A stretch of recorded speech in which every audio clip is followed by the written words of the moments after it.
Hi guys, welcome back to our channel. So night chapati ఉండే, morning ఏం curry లేదు. మా పాపకు వచ్చేసి క్యారెట్ రైస్ పెట్టినా, అందుకని చెప్పేసి నేనైతే ఎగ్ రోల్ చేసుకుందామని అయితే ట్రై చేసుకుంటున్నా.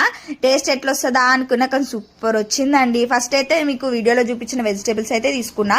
క్యారెట్, కొంచెం టమాటా, సగం టమాటా, ఉల్లిగడ్డ అండ్ క్యాప్సికమ్, కొంచెం క్యాబేజ్, ఒక ఎగ్గునైతే ఒక బౌల్లోకి పగలగొట్టి తీసుకొని అందులో కొంచెం సాల్ట్ వేసుకొని గిలగొట్టుకున్నా. తర్వాత స్టవ్ పైన ఒక పెగ్గ పెట్టుకొని దాంట్లో ఆయిల్ వేసుకొని ఎగ్ కూడా వేసుకొని దానిపైన చపాతీ కూడా వేసుకొని పక్కకైతే పెట్టేసిన.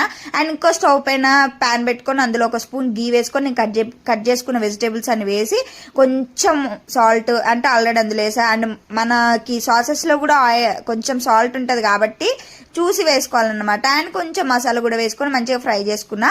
అంటే ఒక 50% అట్లా బాయిల్ అయితే చాలన్నమాట. ఇంకా అవన్నీ తీసుకొని చపాతీ మీద అయితే స్ట్రేట్గా పెట్టేసుకొని దానిపైన మనకు కావాల్సిన సాస్లు మీ ఇష్టం, మీరేం తింటే అవన్నమాట. మాకైతే ఇంట్లో టొమాటో కెచప్ ఇంకా మయోనీస్, వెజ్ మయోనీస్ తీసుకున్నా. నేను ఎగ్ ఎందుకులే అని చెప్పి వెజ్ తీసుకున్నా. ఆల్రెడీ ఎగ్ మయోనీస్ ఒకసారి తిన్నా, నాకు నచ్చలేదు. అంతకుముందు ఒకసారి మండికి పోయినా, మన వీడియోలో చెప్పిన కదా, నాకు అస్సలు నచ్చలే. అందుకని ఈసారి అయితే వెజ్ ట్రై చేసిన నేను. కానీ వెజ్ అయితే నిజంగా బాగుంది. ఎగ్ దానికంటే వెజ్ చాలా అంటే చాలా బాగుంది అన్నమాట. ఇంకా అలా అయితే వేసేసుకొని రోల్ చేసేసుకొని తినేయడమే. అబ్బా టేస్ట్ అంటారా, ఆహా సూపర్ గా ఉందండి. ఒకసారి మీరు కూడా ట్రై చేయండి, మీకే తెలుస్తుంది. ట్రై చేసి ఏం చేయాలి, తప్పకుండా మన ఛానల్ ని సబ్స్క్రైబ్ చేయండి, లైక్ చేయండి, షేర్ చేయండి. మరి thanks for the watching, bye.